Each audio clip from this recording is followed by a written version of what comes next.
നമുക്കറിയാം ഇന്ത്യയെ സംബന്ധിച്ചിടത്തോളം ഇന്ന് ബി.ജെ.പി. ലോക്സഭാ തെരഞ്ഞെടുപ്പിന് ശേഷം നടന്നിട്ടുള്ള പല തെരഞ്ഞെടുപ്പുകളിൽ ബീഹാറിൽ, ഹരിയാനയിൽ, അതോടൊപ്പം തന്നെ ജാർഖണ്ഡിൽ, ജമ്മു കാശ്മീർ എല്ലായിടത്തും ബി.ജെ.പിക്ക് വ്യക്തമായിട്ടുള്ള ഒരു ആധിപത്യം നേടാൻ കഴിഞ്ഞിട്ടുണ്ട്.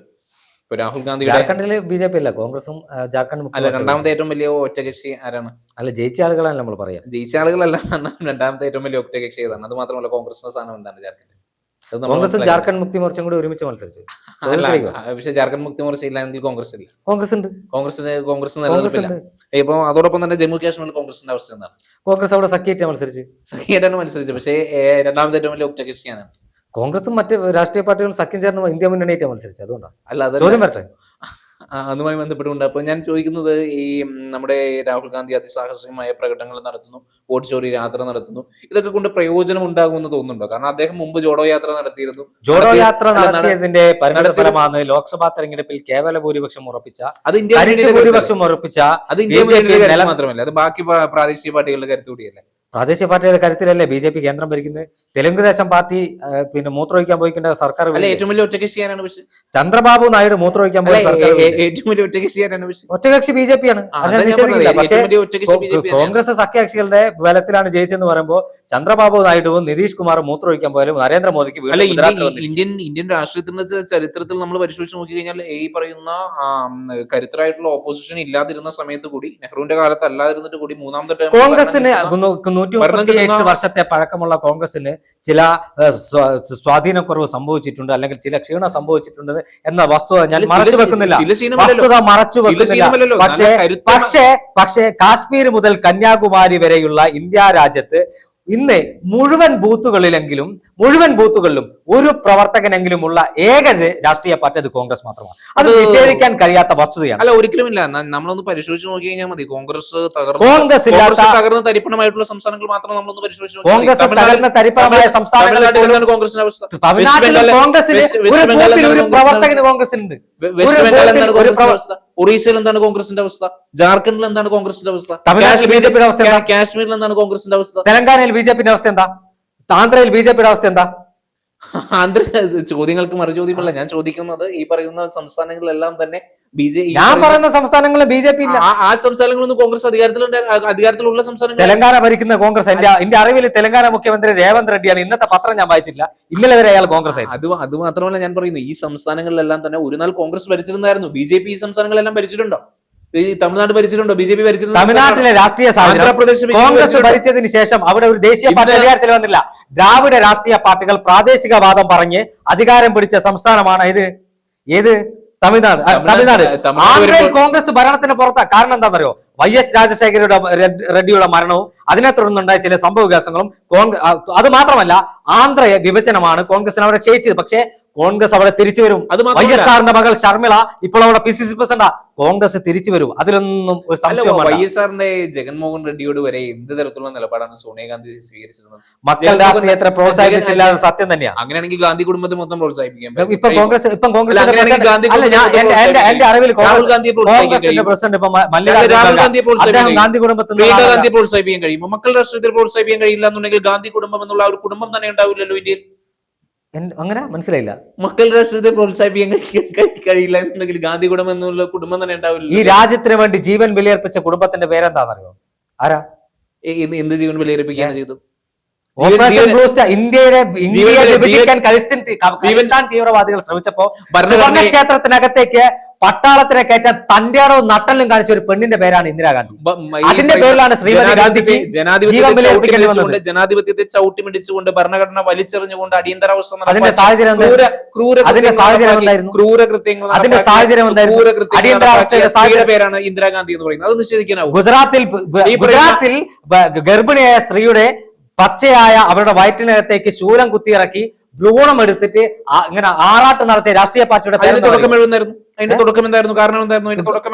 അതിന്റെ തുടക്കം ഗോദ്ര സംഭവത്തിന്റെ പേരിൽ സ്ത്രീയുടെ ഭ്രൂണം കുത്തിയെടുക്കാൻ ആരാ ബിജെപിക്ക് അനുവാദം കൊടുത്ത്? അല്ല, ആ കൊലപാതകത്തിന്റെ സൂത്രധാരൻ ആരാ? അല്ല, ഈ പറയുന്ന ഗർഭം ഈ പറയുന്ന ശൂലം കുത്തി ഇറക്കിയെന്ന് ഞാൻ അനുകൂലിക്കുന്നില്ല. പക്ഷെ അതിന്റെ തുടക്കം എവിടെ നിന്നായിരുന്നു എന്നുള്ളത് നമ്മൾ മനസ്സിലാക്കണം. ഇവിടെ നിയമ സംവിധാനം ഉണ്ട്. ഇവിടെ ബിജെപിക്കാരന് നടത്തുന്ന കാര്യമല്ല. അല്ല, തുടക്കം കലാപം ഗോത്ര പറയുന്ന വ്യക്തി, ഈ പറയുന്ന ഗുജറാത്ത് കലാപം പറയുന്ന വ്യക്തികൾ ഗോത്ര പറയാൻ മറക്കുന്നു എന്നുള്ളതാണ് നമ്മൾ കണ്ടറിയുന്നത്.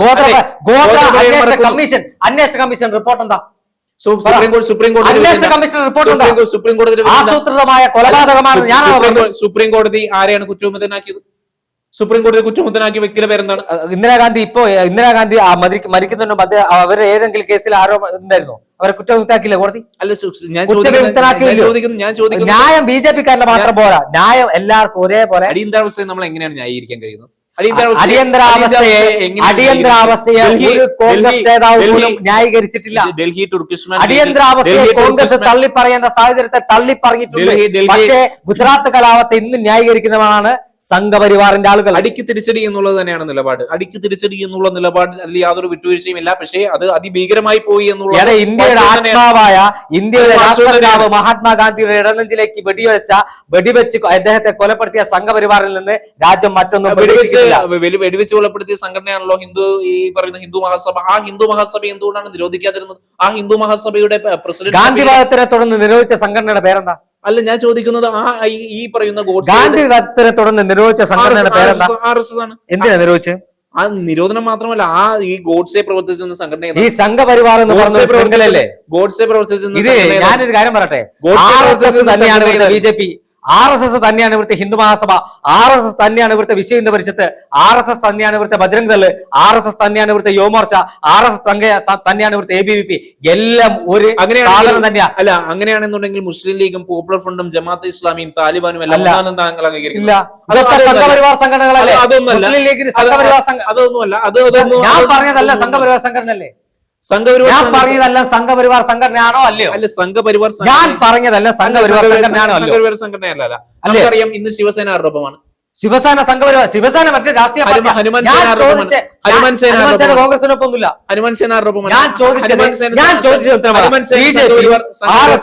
വിശ്വ ഹിന്ദു പരിഷത്ത് സംഘപരിവാർ സംഘടനയാണോ അല്ലയോ? ഹനുമാൻ സേന സംഘപരിവാർ സംഘടന. ഞാൻ ചോദിച്ചതിന്റെ ഉത്തരം പറ, ആണോ അല്ലയോ?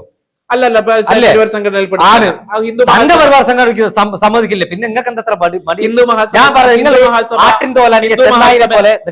നമ്മുടെ വിഷയത്തിൽ നമ്മുടെ വിഷയം രാഹുൽ ഗാന്ധിയുടെ യാത്രയോട് കോൺഗ്രസ് രാജ്യത്ത് ഉയർത്തെഴുന്നേക്കും.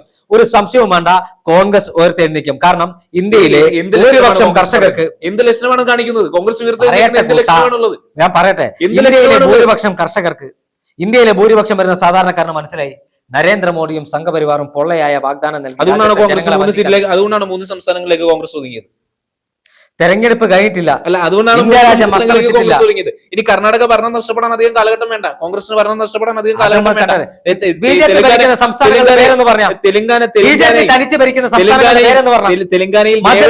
തെലങ്കാനയിൽ രേവന്ത് റെഡ്ഡിയുടെ മിടുക്ക് കൊണ്ട് മാത്രം കോൺഗ്രസ് അധികാരത്തിൽ വന്നതാണ്.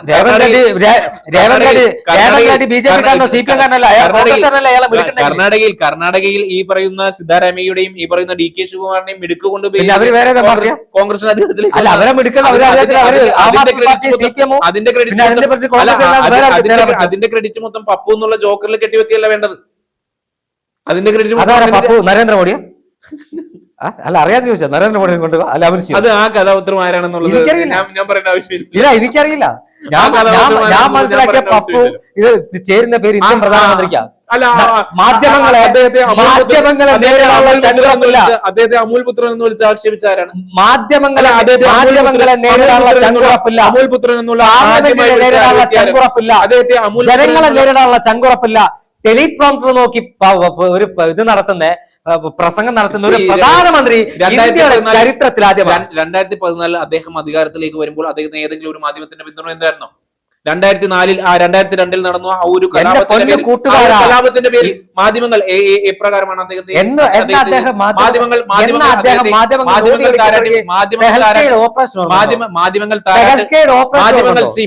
താരാട്ട് പാട്ട് നൽകി വളർത്തിയ ഒരു വ്യക്തിയല്ല നരേന്ദ്രമോദി എന്ന് പറയുന്നത്.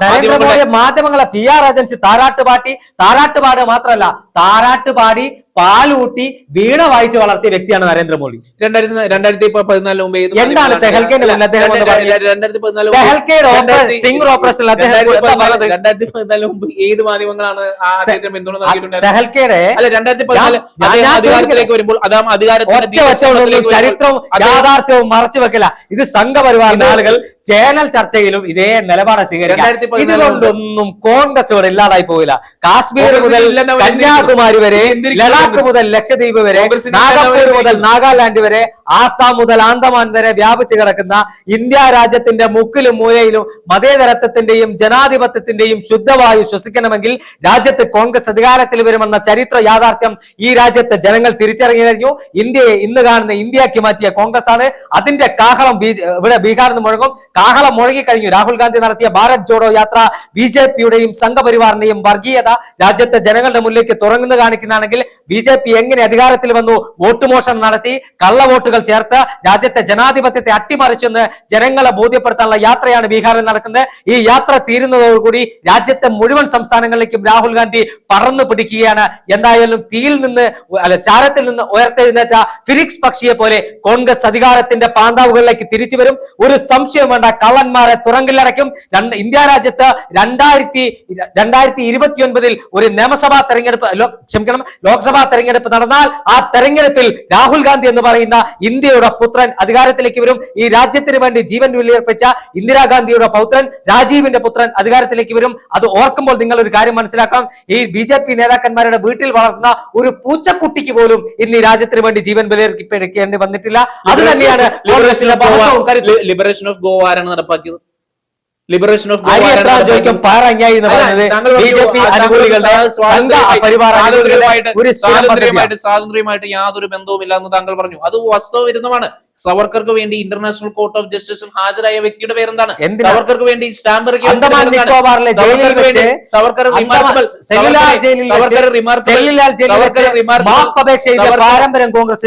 റിമാർക്കബിൾ സൺ ഓഫ് ഇന്ത്യ എന്ന് വിളിച്ച വ്യക്തിയുടെ പേര് ആയിട്ടുള്ള കോൺഗ്രസിന്റെ ഒരു ക്ലാസ് ഡി ആയിട്ടുള്ള ഒരു തടവുകാരന്റെ പേര് പറയും. എന്നിരുന്നാലും ഞാൻ ഒന്ന് പറഞ്ഞു നാളെ ഇതുവരെ ഇന്ത്യ എന്നുള്ള ഒരു വലിയൊരു സാമ്രാജ്യത്തിൽ അടക്കി ഭരിച്ചിരുന്ന പ്രസ്ഥാനമായിരുന്നു ഇന്ത്യൻ നാഷണൽ കോൺഗ്രസ്. അതിന് തർക്കമില്ല. പക്ഷേ ഇന്ത്യൻ നാഷണൽ കോൺഗ്രസ് എന്ന് പറയുന്ന ആ ഒരു പ്രസ്ഥാനം ഇന്ന് 2-3 സംസ്ഥാനങ്ങളിലേക്ക് നൊന്ത് പ്രസവിച്ച കുട്ടിയാണ് ഇന്ത്യ. കോൺഗ്രസിന്റെ പരിച്ഛേദമാണ് ഇന്ത്യ. കോൺഗ്രസ് ഇന്ത്യയുടെ DNA ആണ്. അതുകൊണ്ട് കോൺഗ്രസിനല്ലാതെ ഇന്ത്യയിലെ മറ്റൊരു രാഷ്ട്രീയ പാർട്ടിക്കും അതിന്റെ പാരമ്പര്യവും പൈതൃകവും ഒന്നും അവകാശപ്പെടാനില്ല. ഒരു കാര്യം ഉറപ്പിച്ച് പറയാം, രാഹുൽ ഗാന്ധിയിലൂടെ കോൺഗ്രസ് തിരിച്ചു വരും.